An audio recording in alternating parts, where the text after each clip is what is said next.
Bonjour, dans cette vidéo, je vais parler des phages et leurs utilisations en biologie moléculaire. Je commence par la définition.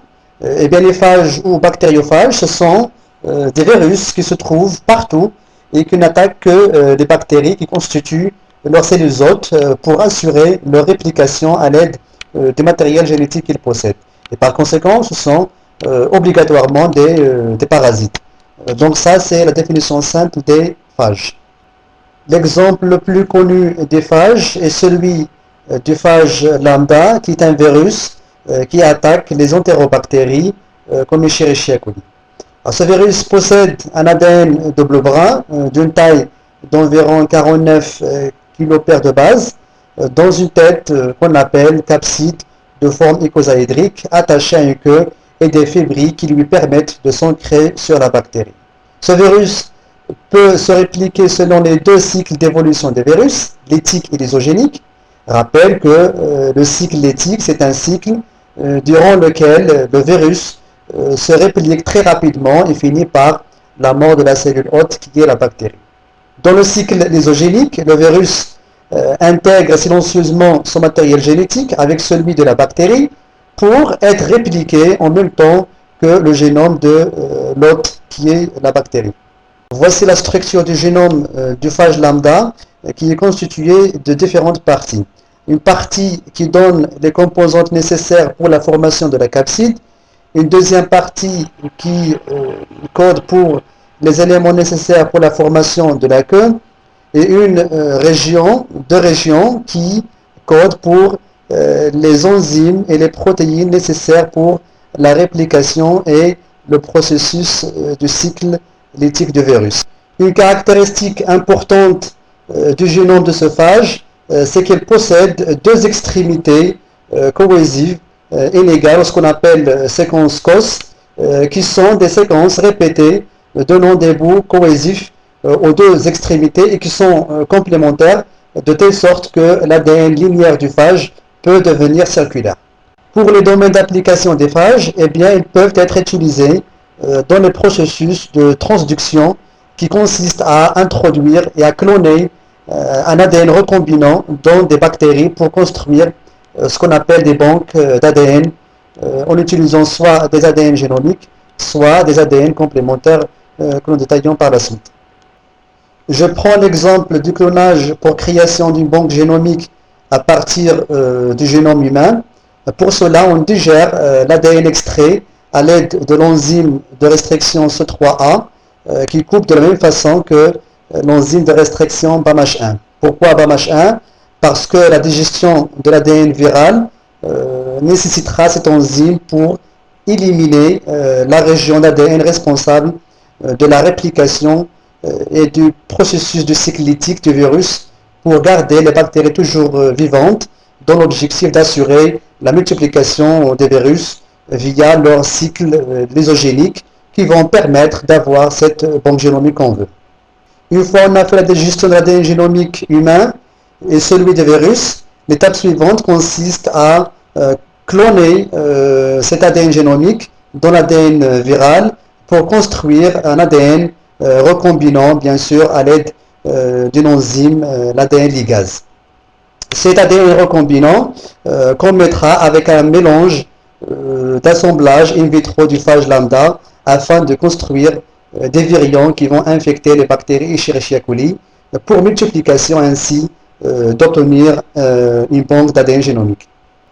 Pour le deuxième exemple qui est le clonage pour création d'une banque d'ADN complémentaire vient du principe de la transcription reverse qui caractérise certains virus ARN comme le virus VIH, ces virus qui possèdent une enzyme qui est la reverse transcriptase qui leur permettra d'obtenir l'ADN à partir de l'ARN pour que cet ADN soit intégré dans la cellule hôte. Le principe de la transcription reverse est simple. À partir du brin d'ARN et à l'aide d'une amorce fixée à l'extrémité 3', l'enzyme qui est la reverse transcriptase va commencer la formation du premier brin d'ADN complémentaire au brin d'ARN, en formant à l'extrémité 5' un petit boucle qui ressemble à l'épingle à cheveux. Une fois le premier brin est formé, l'hybride ARN-ADN est dénaturé par ajout de NaOH. Et à l'aide de l'ADN polymérase, le deuxième brin d'ADN complémentaire sera synthétisé. Le petit boucle à l'extrémité peut être éliminé par la nucléase S1 et finalement on obtient un ADN complémentaire à partir d'une molécule d'ARN. Eh bien, en utilisant ce principe de transcription réverse, qu'on peut construire une banque d'ADN complémentaire. Donc, jusque-là, on obtient un ADN complémentaire via ce processus de transcription réverse que je viens d'expliquer dans la diapo précédente. Il ne reste qu'ajouter les séquences cibles pour les enzymes de restriction pour intégrer le fragment d'ADN complémentaire dans l'ADN viral, qui sera mis en présence du mélange d'éléments constituant les variants in vitro, ces variants qui vont infecter les bactéries pour multiplication, et finalement on obtient une banque d'ADN complémentaire. Et arrivant à la fin de cette diapo, je vais sauter vers un autre chapitre pour voir les techniques d'analyse des fragments de restriction. L'analyse des fragments de restriction rassemble plusieurs techniques qui permettent de détecter les différences dans la séquence nucléotidique des molécules d'ADN. Eh bien, le principe de toutes ces techniques repose sur le fait de mettre l'ADN de plusieurs échantillons. Ces échantillons qui peuvent être soit des variétés de plantes, soit des individus qui présentent un lien de parenté.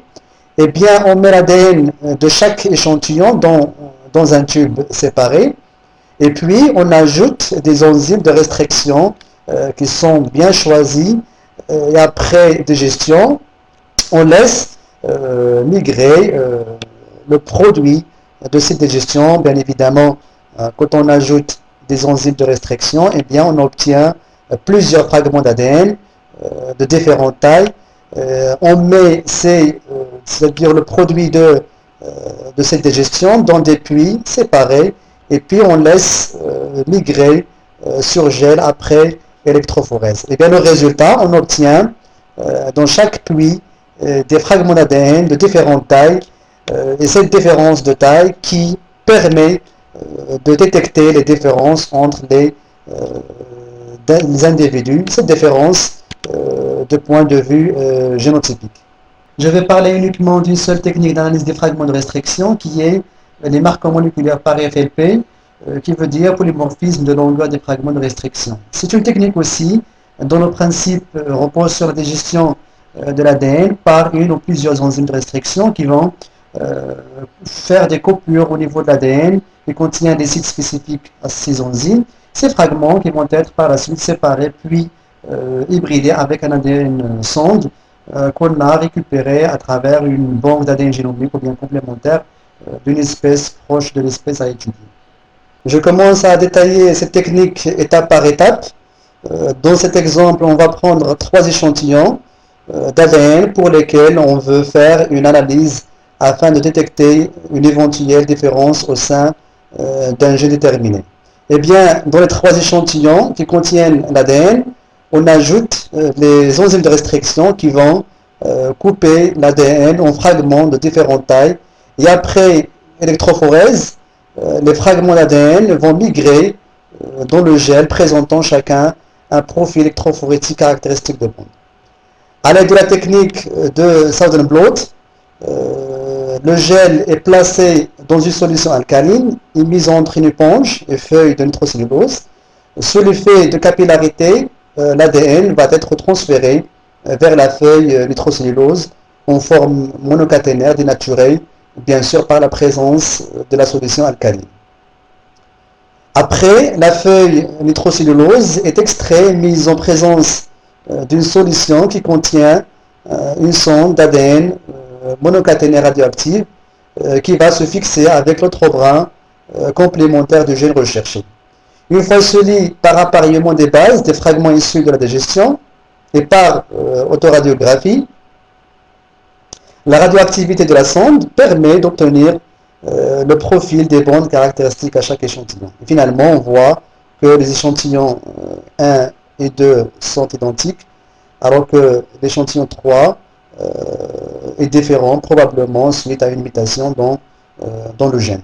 Voici un exemple concret de l'intérêt de la technique RFLP pour identifier des mutations au niveau d'un gène. Alors, je prends ce premier exemple de plante normale qui contient, qui a un gène, un fragment d'ADN qui contient un site de restriction qui va couper ce fragment en deux. Le deuxième exemple est une plante mutée.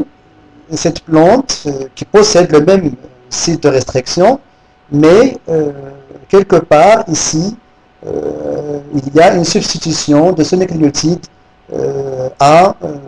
qui a connu une mutation et qui se transformait en T pour induire l'apparition d'un deuxième site de restriction. Et finalement, ce fragment d'ADN va être coupé par cette enzyme de restriction en 3 morceaux. Donc là, je prends un exemple de plante, mais ça serait la même chose si on fait cette technique sur une espèce animale pour détecter par exemple une mutation qui va causer une maladie. Alors après réalisation de toutes les étapes de la technique RFLP, en passant par électrophorèse, transfert des fragments sur membrane de nitrocellulose et puis l'hybridation avec la sonde radioactive, on obtient pour les deux échantillons des profils de bandes qui sont différents suite à cette mutation. Donc là, on a une bande qui représente la coupure de ce fragment 2. Et puis, puisque la deuxième plante, votre restriction a coupé à deux niveaux, donc il a engendré deux bandes sur lesquelles donc, les sondes ont été fixées. Et finalement, on obtient que, bien, on conclut que les deux plantes sont différentes suite à une mutation dans le gène.